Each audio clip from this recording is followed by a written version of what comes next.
Pessoalzinho, bora galera, na matemática 3 agora, geometria plana, super legal. Vamos começar a falar um pouquinho sobre tipos de ângulos. Vamos dar uma passada rápida para não cansar vocês e é super simples. Vamos nas partes principais. Gente, o que é bissetriz? Bissetriz é quando um segmento divide um ângulo em duas partes iguais. Maravilha! Os ângulos, meus filhos, eles podem ser consecutivos e adjacentes. O que é isso? Consecutivos é quando eles têm um vértice comum e um lado comum. Esses ângulos, por exemplo, AOC e BOC. Tem um vértice comum que é o O e tem um lado comum aqui para eles que é o C. Agora aqui, os ângulos adjacentes, eles são consecutivos, né? E não tem um ponto interno em comum. Esses ângulos aqui não tem nenhum ponto interno em comum a eles. São adjacentes. O que é ângulos opostos pelo vértice? Aí sim, esse aqui vocês vão usar bastante essa teoria, que é o OPV. Ângulos opostos pelo vértice, eles são iguais. Porque daria para eu fazer isso aqui, ele é simétrico. Se eu jogasse isso aqui em cima deste, se fosse um espelho, dobrasse, uma borboleta, dobra um em cima do outro. Esse ângulo é exatamente igual a esse. Eles são OPV, ângulos opostos pelo vértice, tá? Isso é importante. Ângulo reto tranquilo, 90 graus, ou ângulo ortogonal, não é verdade?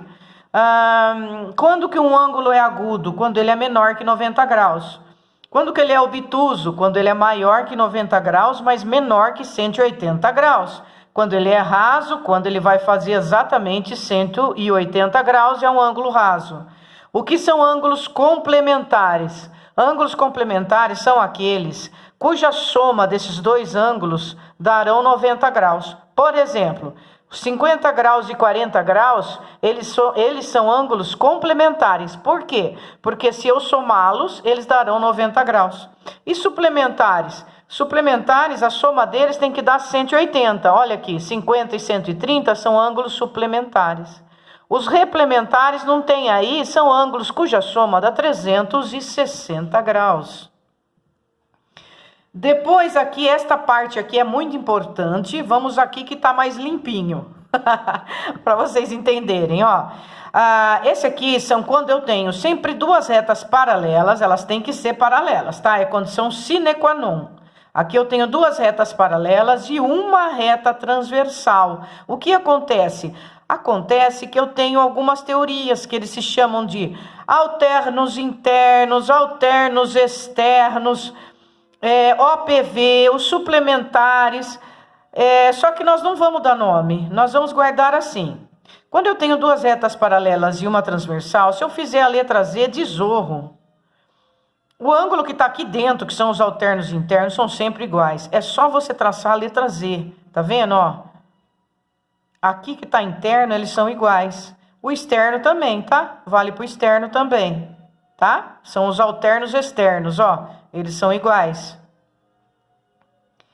Esse é igual a esse porque eles são OPV, opostos pelo vértice. Esse é igual a esse porque eles são OPV.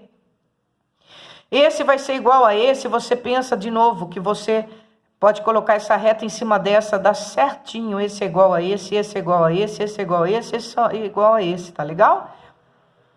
Essa é a teoria quando eu tenho duas retas paralelas e uma reta transversal, pessoal. Muito bem, nós vamos fazer os exercícios agora com vocês, tá? Eu vou fazer o exercício número 1 até o exercício 5, que são os exercícios de fixação. E vou pedir para vocês fazerem os outros exercícios que são do Enem. A aula 2, são os polígonos, ele vai falar de axioma, de apótema, de raio e de lado. Eu fiz uma gravação para vocês com a formulinha, inclusive com uma musiquinha para ajudar vocês gravarem, tá bom? E as formulinhas que vão aparecer aqui, eu já vou falar para vocês, porque eu vou usar para resolver o exercício número 5. Então, eu já vou falar das formulinhas que tá aqui, e a aula 2, depois passo para vocês, que vai estar numa parte assim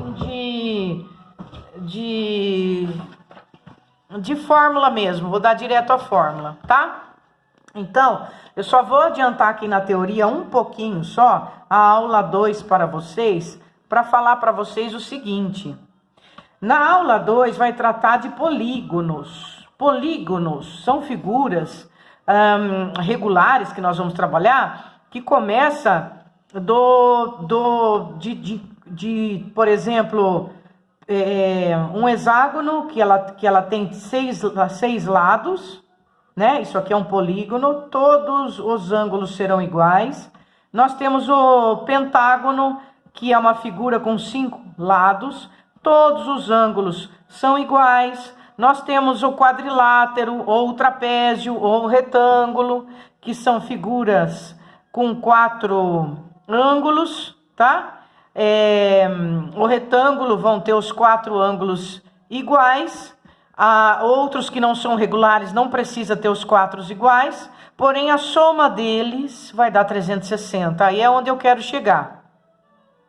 Para vocês guardarem a formulinha, vamos pensar assim, que formulinha? Veja bem, vamos supor que o exercício peça para a gente a soma dos ângulos internos desse polígono, ou desse. Vamos pensar no retângulo, ou no quadrado. Ele tem 4 ângulos iguais, não tem? E eu sei que a soma deles tem que dar 360, não é verdade? É 90 mais 90 mais 90 mais 90. Então, a formulinha para chegar nele seria assim, ó.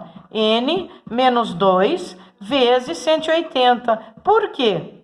Porque se ele tem 4 lados, e N vai ser para a gente o número de lados, quando eu faço 4 menos 2, dá 2. 2 vezes 180 dá 360, que é exatamente a soma dos ângulos do meu polígono. Então, esta aqui vai ser a fórmula para eu achar a soma interna dos ângulos de um polígono, tá bom? Isso aqui vai ser usado na aula 1 para eu poder fazer o exercício 5 com vocês.